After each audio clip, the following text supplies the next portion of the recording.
Tate Berto, meron akong explain sa'yo. Sige. So, ito makikita mo yan.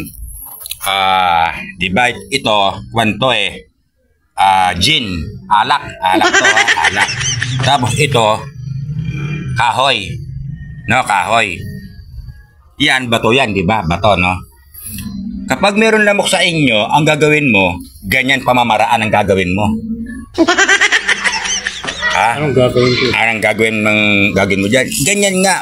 Basta maglagay ka ng maraming ganyan sa inyo, sa loob ng bahay mo, para... Ganyan ang para mawala yung lamok. Para mawala yung lamok. Di ba? So kasi ganito, yung lamok, di ba, lumilipad yan. Lumilipad yung lamok. No? Pagod na pagod, no? Makikita niya yan. Anjin na alak. Akala niya tubig, di ba? Dadapo siya. Siyempre, iinom dito, no? Kapag uminom siya dito, siyempre, malalasing siya. Malalasing. Kapag nalasing siya, hindi siya makakalipad, maglalakad na lang, mapapatid dito, mapapatid sa kahoy. Kapag mapapatid sa kahoy, mapupukpuk yung ulo niya doon sa bato. Oo.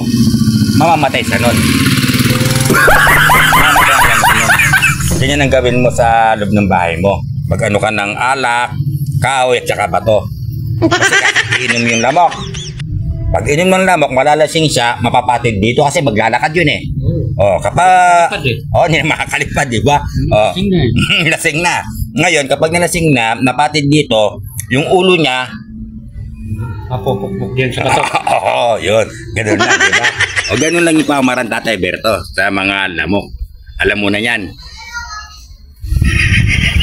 Alam ko na. Explain mo na.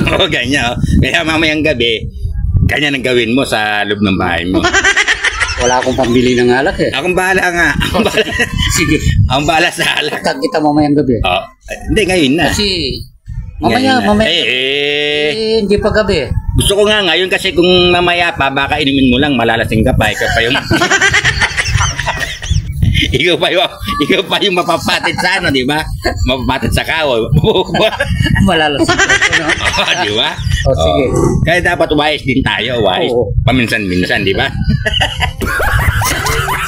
Marami kang alak dun eh.